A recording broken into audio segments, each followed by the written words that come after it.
Good morning, everybody. I'm Matthew Dixon, the founder of eBay.io ratings platform, and I'm happy to bring you the latest traders report on 3.0 TV.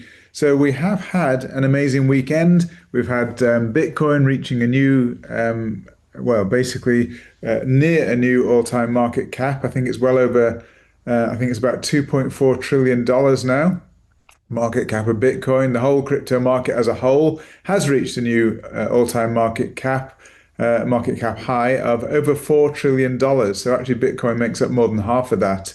Been really positive news, of course. Last week we had President Trump sign off on some amazing regulations that will basically allow 401ks to invest into Bitcoin and cryptocurrency. So that really opens the floodgates for more institutional, and also individual adoption of cryptocurrencies.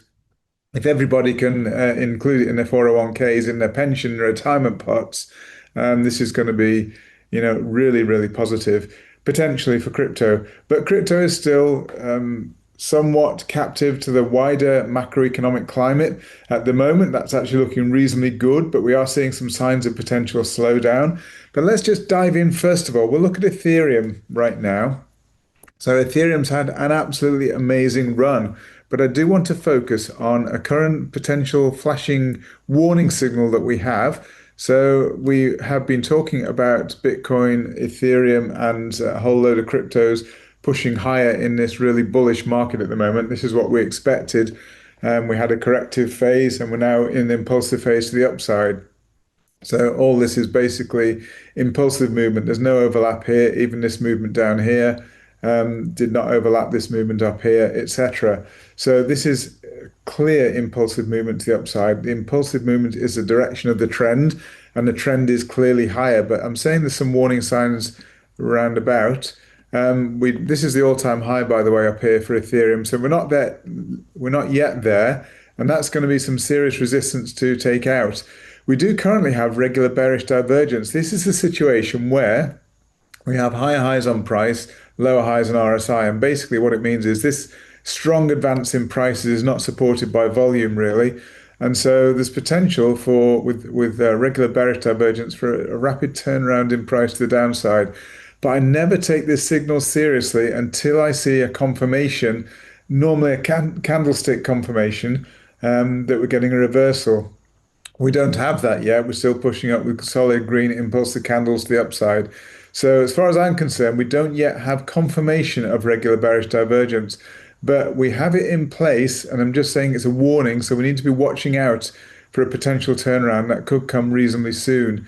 Just flipping back to Bitcoin, we're approaching all-time highs. We're above 122,000 right now as we speak. And we can see that if I scroll back some more, we can see that we did reach a little bit higher. Probably I need to open that out actually a little bit more. We can see we're really rapidly approaching that all-time high for Bitcoin here that we had here. I've got that labeled as a wave 3 in blue. It was a wave 5 in red. The red was from here, 1, 2, 3, 4, 5. We had a correction. A, B, C down. The correction didn't cross out into the territory of wave 1, so it's perfectly valid. And then we're pushing up impulsively to the upside. And I've been saying for a long time, this correction will turn into, it will end basically and turn into an impulse to the upside to bring us new all-time highs on Bitcoin. And we're knocking on the door now. We're almost there. And we can see this arrow. I've not changed the chart for a long time.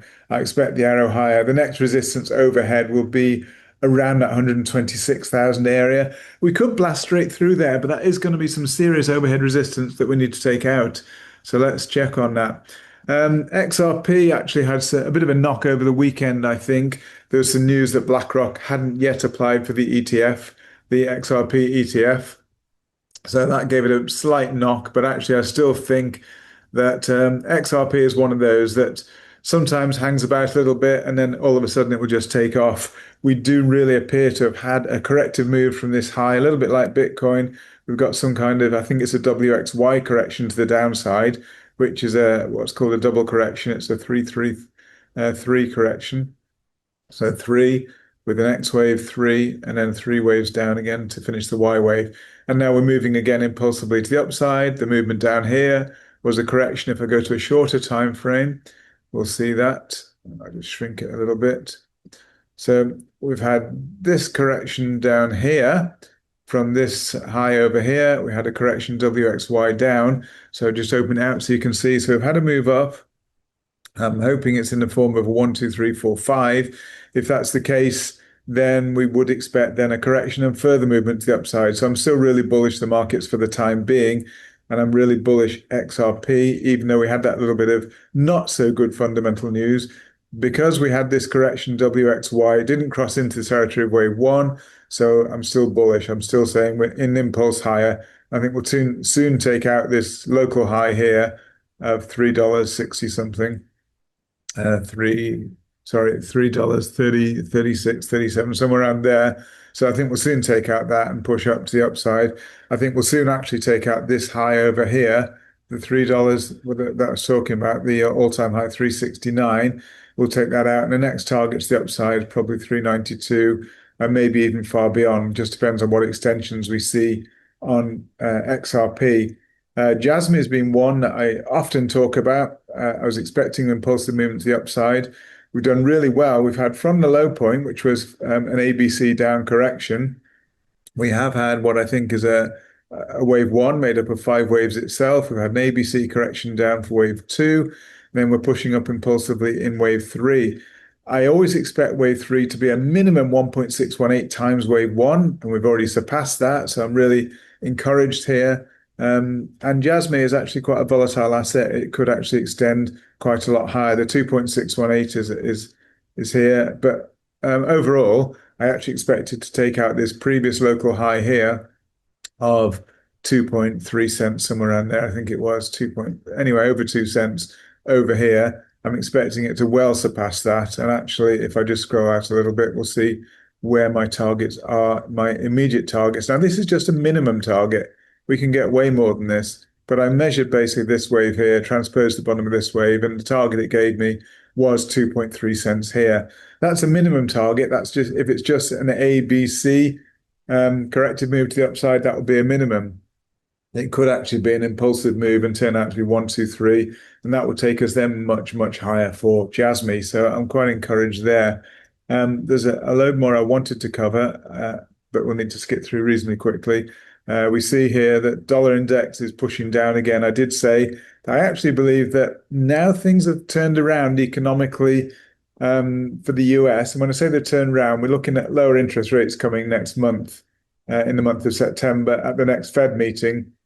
We expect them to reduce interest rates. This is because the employment situation is beginning to deteriorate.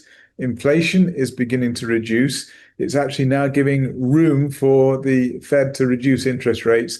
And because of that softening outlook for interest rates, we're now seeing the dollar starting to sell off. And so I actually think, although we've respected this long-held parallel support channel, which held all the way back to the financial crisis of 2008-9, I think that's going to break to the downside, and that could be positive for risk assets. It means that when we see lower interest rates and possibly even money printing again in the future, in the near future even, then that means there's more liquidity in the system. There's more money available to invest into risk assets, and crypto are the risk asset of choice at the moment. Obviously, there's such massive institutional adoption of Bitcoin, and there's been a new report out over the weekend saying that Bitcoin could reach $250,000 this year, 2025. Now, that's not a prediction from me. It's just one of the big players out there saying that's where we'll go. It is possible.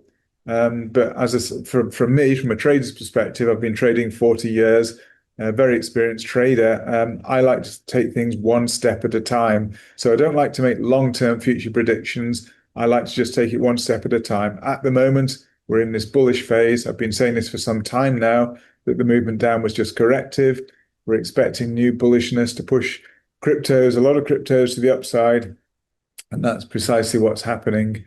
There's lots and lots of we can see lots and lots of green in the market today, and Bitcoin is probably one of the leaders. Algorand, again, one of my favorites, 4% gain today, 4.66% gain today, really good one. But I'm expecting these gains to continue and to bring us new all-time highs. So hope that's encouraging, and I hope it's helpful, and look forward to catching up with you later in the week. Thank you for listening again, and bye for now.